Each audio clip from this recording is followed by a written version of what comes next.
صلاح الدین ایوبی، جنہیں دنیا بھر میں ایک عظیم مسلمان سپہ سالار رہنما اور حکمران کے طور پر یاد کیا جاتا ہے، کی زندگی اسلامی تاریخ میں ایک سنہری باب کی حیثیت رکھتی ہے۔ ان کی شاندار کامیابیاں، عظیم قیادت اور بے مثال اخلاقیات نے نہ صرف مسلمانوں کو بلکہ غیر مسلم دنیا کو بھی متاثر کیا۔ اس تفصیلی کہانی میں ہم صلاح الدین ایوبی کی زندگی کے تمام پہلوؤں کو 4000 الفاظ میں بیان کریں گے۔ ابتدائی زندگی اور خاندان۔ صلاح الدین ایوبی کا اصل نام یوسف بن ایوب تھا۔ اب 1137 یا 1138 عیسوی میں عراق کے شہر تکریت میں پیدا ہوئے۔ اب کا تعلق ایک کرد خاندان سے تھا جو اپنی بہادری، دیانتداری اور اسلام سے گہری محبت کے لیے مشہور تھا۔ صلاح الدین کا خاندان ابتدا میں سلجوقی سلطنت کے زیر اثر تھا، لیکن ان کے والد ایوب اور چچا شیرکو نے جلد ہی سلطنت زنگی کے حکمران نور الدین زنگی کے تحت خدمات انجام دینا شروع کر دیں۔ صلاح الدین کا بچپن زیادہ تر شام اور مصر کے علاقوں میں گزرا۔ انہوں نے اپنی ابتدائی تعلیم اسلامی تعلیمات، فقہ اور تاریخ کے شعبوں میں حاصل کی۔ اس کے علاوہ اپنے گھڑ سواری، تیر اندازی اور جنگی حکمت عملی میں بھی مہارت حاصل کی۔ صلاح الدین کے والد اور چچا کی تربیت نے ان کی زندگی پر گہرے اثرات مرتب کیے۔ شیرکو، جو خود ایک عظیم سپہ سالار تھے، نے صلاح الدین کو عسکری زندگی میں رہنمائی دی۔ نور الدین زنگی کے ساتھ ابتدائی تعلق۔ صلاح الدین ایوبی کی عسکری زندگی کا آغاز نور الدین زنگی کی فوج میں خدمات انجام دینے سے ہوا۔ نور الدین ایک متقی اور بہادر حکمران تھے جو اسلامی دنیا کو صلیبیوں کے خلاف متحد کرنے کی کوشش کر رہے تھے۔ انہوں نے نوجوان صلاح الدین کی صلاحیتوں کو پہچانا اور انہیں اہم فوجی مہمات میں شامل کیا۔ صلاح الدین نے نور الدین کے تحت کئی اہم مہمات میں حصہ لیا، جن میں صلیبیوں کے خلاف کامیاب جنگیں شامل تھیں۔ ان تجربات نے صلاح الدین کو نہ صرف ایک ماہر سپاہی بلکہ ایک بہترین حکمران بھی بنا دیا۔ مصر کی مہم اور فاطمی خلافت کا خاتمہ۔ 1169 میں صلاح الدین ایوبی نے اپنے چچا شیرکو کے ساتھ مصر کی مہم میں حصہ لیا۔ اس وقت مصر فاطمی خلافت کے زیر تسلط تھا، جو عباسی خلافت کے مخالف تھے۔ مصر میں سیاسی حالات خراب تھے اور صلیبیوں کی نظریں بھی اس اہم علاقے پر تھیں۔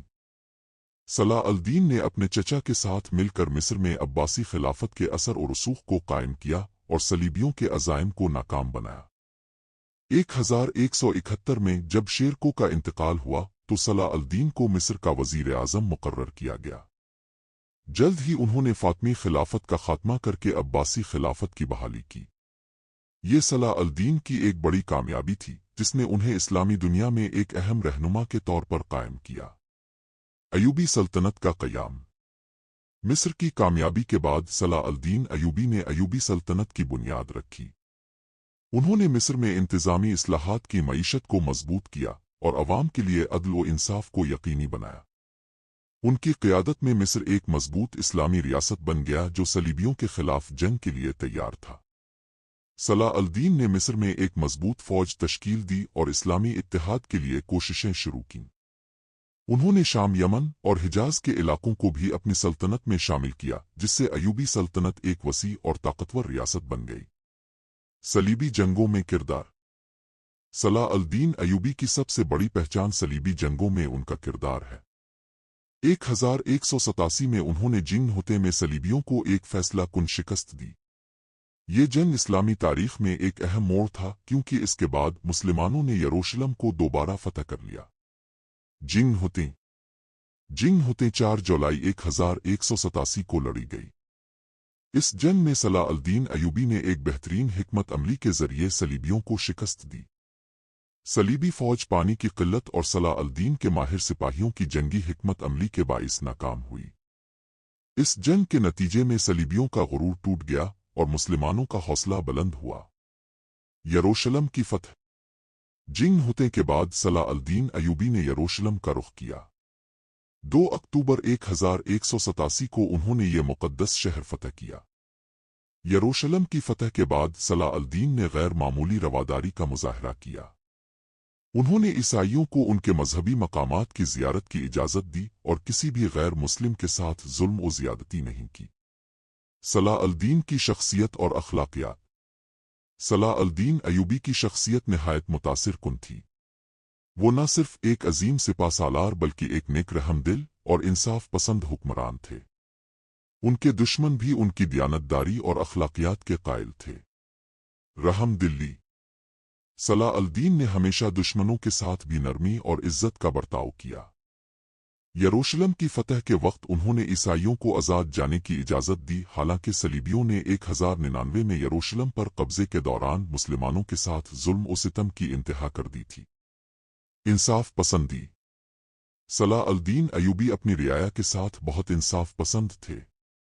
وہ عوام کی فلاح و بہبود کو اہمیت دیتے تھے اور ان کی ضروریات کو پورا کرنے کی کوشش کرتے تھے۔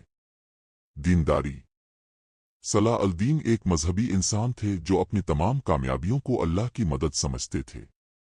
وہ دن رات عبادت کرتے اور اللہ سے مدد مانگتے تھے۔ آخری ایام صلاح الدین ایوبی نے اپنی زندگی کا زیادہ تر حصہ جنگوں اور اسلامی اتحاد کی کوششوں میں گزارا۔ 4 مارچ 1193 کو دمشق میں ان کا انتقال ہوا۔